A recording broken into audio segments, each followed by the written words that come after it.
The people have spoken. Calls go beyond fighting corruption. They want accountability and early elections. And they say they aren't leaving the streets until that happens. Protests are growing by the day. The Lebanese government, however, is refusing to step aside.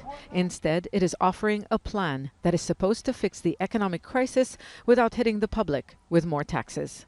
The cabinet approved the 2020 budget with a deficit of 0.6% with no new taxes. The salaries of top officials, including legislators and members of parliament, will be cut in half as part of the economic reform package. The central bank and the banking sector will help in reducing the deficit by about $3.4 billion. The decisions that we have taken might not fulfill your demands, but they fulfill what I have been calling for.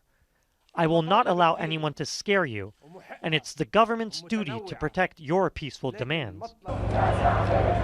Too little, too late. The proposed reforms are not enough to calm the anger.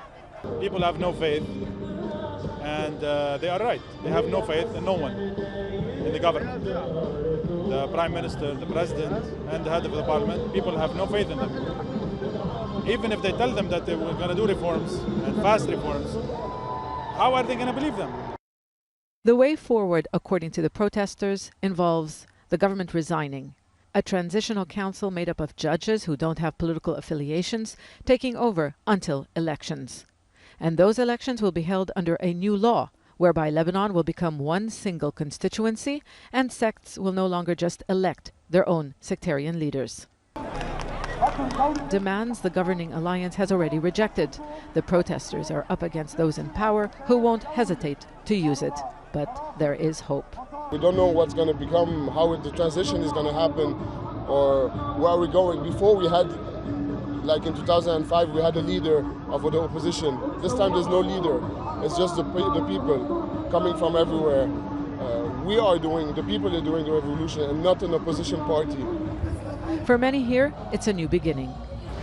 Those who are taking part in this protest movement say it is a rejection of the political elite who have been in power for decades, exploiting the sectarian system of government at the expense of building a strong state. They have used the state's resources to maintain support in their communities. Now, some of their supporters have risen up against them. It's a first and a serious challenge. The path for political change in Lebanon has now been drawn, but the road ahead won't be easy.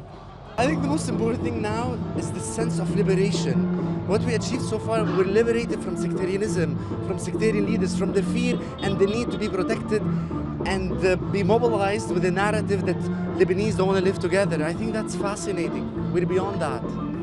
Crowds this size protesting for this long, young, old, rich, poor, Muslim, Christian, and without backing from political parties has not happened in Lebanon's recent history. A revolution seems to have already happened, but the crisis is far from over.